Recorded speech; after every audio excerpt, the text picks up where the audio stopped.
Assalamualaikum, selamat pagi. Pada kesempatan kali ini, kita akan melanjutkan dari video 3 yang kemarin. Di video sebelumnya, kita sama-sama sudah mengerjakan MRP untuk komponen, bukan komponen ya, untuk produk pulpen. Nah, pas di bawah pulpen itu adalah komponen lower. Nah, di video kemarin kita sudah sampai kepada membuat MRP pada komponen lower. Terakhir kita sampai di sini, di mana pada periode ke-8 ada kebutuhan 25, tetapi kita nggak punya barang untuk diberikan ke konsumen. Otomatis karena di sini 0, maka kita harus buat net requirement 25, kebutuhan bersih untuk memenuhi kebutuhan konsumen 25. Nah, setelah itu kita menentukan plan order receipt. Plan order receipt itu adalah net requirement yang disesuaikan dengan lot size. Karena kebetulan lot size-nya 25, berarti plan order receipt harus kelipatan lot size. Nah, pas 25. Tetapi kalau misalkan lot size-nya 30, jangan ditulis di sini 25, ikuti lot size 30, 60, ya pokoknya kelipatan dari lot size. Oke? Nah, berikutnya supaya pada periode 8 kita dapat 25, maka otomatis kita harus memesan 2 periode sebelumnya. Disitulah cara menentukan plan order release. Ya, jadi plan order release itu adalah plan order receipt yang disesuaikan dengan lead time. Lead time-nya ada 2, berarti Anda harus memesan 2 periode sebelumnya. 1, 2, berarti Anda harus memesan 25. Jadi untuk memenuhi kebutuhan 25, kita harus bikin net requirement 25, di mana net requirement itu plan order receipt-nya disesuaikan dengan lot size, maka lot size-nya 25. Dan plan order release-nya harus 2 bulan atau 2 periode lead time-nya sebelum dapat pada periode ke-8. Oke, 1, 2. Berarti plan order release-nya ada di sini. Berikutnya adalah kita menentukan PAB2, Project Available Balance 2. Sebelumnya saya menerangkan bahwa PAB2 itu sama dengan PAB1 kalau net requirement dan plan order receipt-nya nggak ada. Tetapi jika ada net requirement dan plan order receipt, maka PAB2 itu sama dengan plan order receipt dikurangi net requirement. Kita kembali ke soal ya. Nah, di periode 1, lihat, PAB2-nya 30 dari mana? Karena PORC dan net requirement-nya 0, maka PAB2-nya sama dengan PAB1. Begitu juga periode 2, karena PORC dan NR-nya 0, maka PAB2 sama dengan periode PAB1. Ya, sama-sama 30. Begitu juga dengan periode 3, bulan April, bulan Mei, bulan Juni. Di sini ada perbedaan. Tetap sama. Ternyata plan order receipt dan net requirement-nya 0, berarti PAB 2-nya sama dengan PAB 1. Begitu juga dengan Juli, ya. Nah, yang berbeda di sini, ya. Di sini itu 0 itu bukan diambil dari PAB 1, bukan, tetapi karena di sini plan order receipt dan net requirement-nya ada. Berarti PAB 2-nya itu adalah plan order receipt dikurangi net requirement, maka hasilnya 0. Ya. Tapi kalau misalkan plan order receipt-nya 26 dikurangi 25, maka hasilnya 1 ya, karena kebetulan di sini sama-sama nilainya berarti 0. Baik, kita lanjutkan. Sesuai dengan struktur produk, maka setelah membuat MRP produk pulpen, maka lanjut ke MRP komponen lower. Jangan ke samping dulu, lanjut ke bawahnya dulu. Maka kita lanjut ke MRP komponen inner. Ya, kita masuk ke membuat MRP komponen inner. Jadi ini MRP untuk pen sumo, di bawahnya adalah komponen lower, ya. Tepat di bawahnya kita akan membuat MRP untuk komponen inner. Ingat, untuk membuat komponen inner kita harus masukkan dulu yang merah-merah ini, ya. Itu dari mana angkanya? Dari tabel status persediaan, di mana inner on hand-nya 2, lead time-nya 5, lot size-nya 200, safety stock-nya 0. Anda masukkan ke sini, on hand-nya 2, lot size-nya 200, lead time-nya 5, safety stock-nya 0. Sama kan? Nah, berikutnya kita ingin mengisi gross requirement dari mulai periode Januari sampai periode Oktober. Ya. Kita lihat, untuk gross requirement itu harus melihat kepada plan order release dari komponen di atasnya. Karena di atas inner itu kan ada lower. Maka untuk mengisi gross requirement dari inner, itu harus melihat plan order release pada periode yang sama. dari komponen lower. Kita lihat.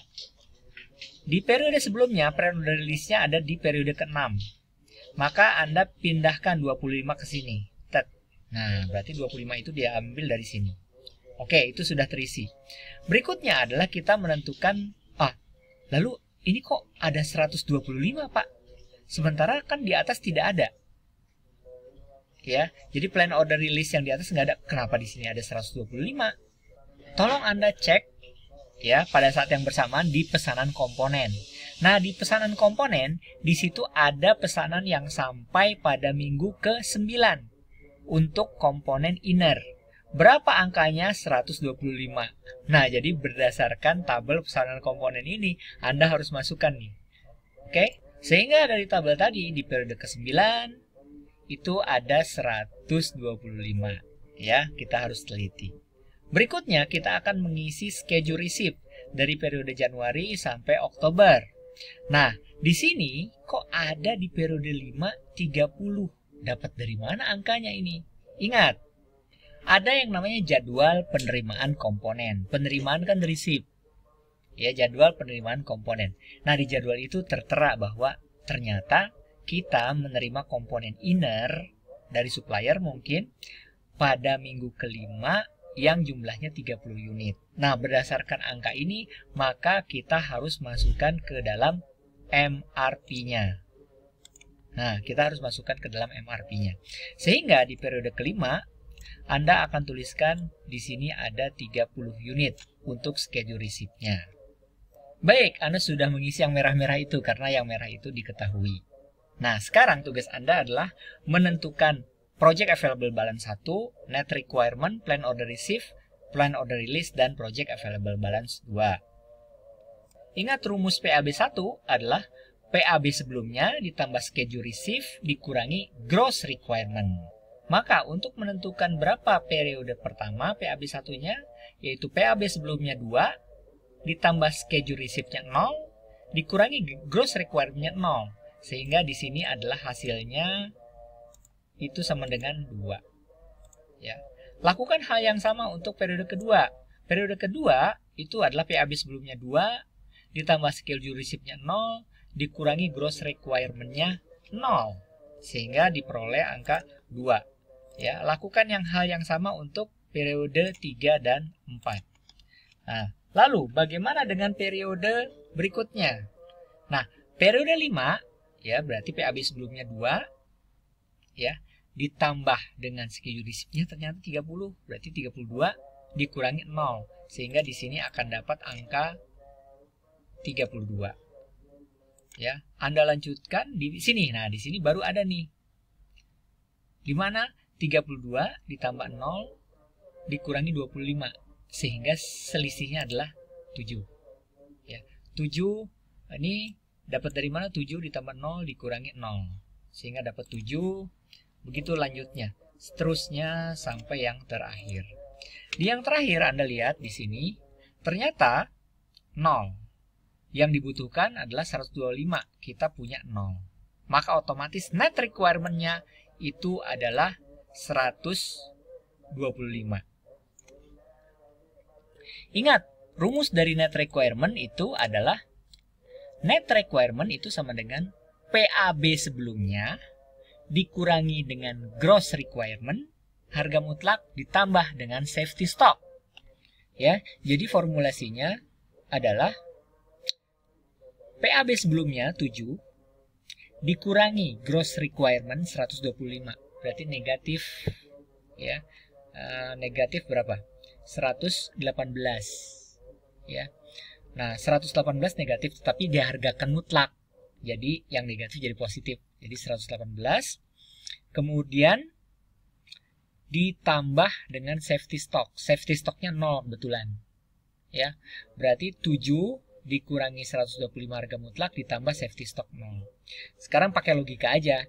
Yang dibutuhkan 125. Maka kebutuhan kita berapa? Kan yang dibutuhkan 125. Yang ada di tangan 7. Berarti yang 7 sudah dipenuhi itu. Tinggal 118 lagi. Ya. Nah, 118 ini harus ditambahkan dengan safety stock. Safety stocknya 0. Ya udah. Berarti di sini adalah angkanya 118 dapat. Gitu. Ini net requirement. Kemudian plan order receive adalah net requirement yang disesuaikan dengan lot size. Karena di sini lot size-nya 200, maka di sininya disesuaikan dengan lot size, yaitu 200. Oke. Kemudian berikutnya adalah plan order release, yaitu plan order receive yang disesuaikan dengan lead time. Kebetulan di sini lead time-nya ada 5. Ya, maka dia harus mundur 5 periode sebelumnya. Berarti 1, 2, 3, 4, 5. Di sini yang jumlah angkanya itu sama dengan plan order receive, yaitu 200. Jadi untuk mendapatkan 200 itu harus dipesan 5 periode sebelumnya.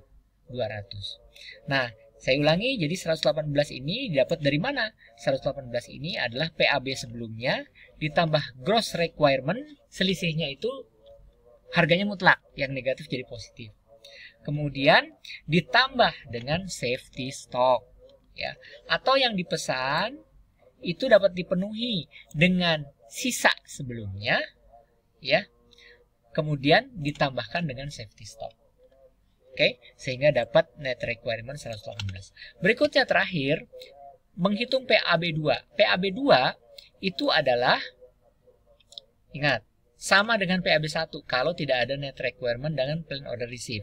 Nah, dari periode 1 sampai periode ke-8, ya dari sini, itu kan net requirement sama plan order receive-nya nggak ada. Ya udah, berarti PAB2-nya disamakan saja dengan PAB1. Ya lihat, 2 sama dengan 2. Kemudian di sini 7 sama, di sini 7. Nah, kecuali yang terakhir nih, ada plan order receive sama net requirement-nya. Nah, otomatis nilainya itu adalah plan order receive dikurangi net requirement. Plan order receive dikurangi net requirement. Berarti 200 dikurangi 118, sehingga kita dapatkan dia adalah 82 untuk periode ke-9-nya. Mudah ya. Berikutnya kita membuat MRP yang mana? Ini kan inner. Ya, kita cek di bawah inner itu ada apa. Nah, ini jadi ini sudah nih pulpen. Di bawahnya ada lower. Kemudian ada inner. Nah, di bawah inner itu ada komponen H. Ya. Nah, jadi kita sesuaikan. Di bawah inner berarti kita akan membuat outer. Nah, untuk membuat outer seperti biasa, ya, yang merah-merah Anda isikan nih, yang merah-merah ini. Ya, dari mana? Dari inventory status untuk nih outer. On hand-nya 0, lead time-nya 1, lot size-nya 100. Maka on hand-nya 0, lead time-nya 1, safety stock-nya 0, safety stock-nya 0, lot size-nya 100. Dan kolom yang lain dapat diisi sesuai dengan prinsip yang sama dengan pengisian pada MRP komponen sebelumnya. Semoga ini bisa membantu untuk menuntaskan seluruh MRP ya yang ada pada produk bullpen ini, sehingga Anda dapat menuntaskan semuanya. Terima kasih, selamat berbuka dan semoga bermanfaat.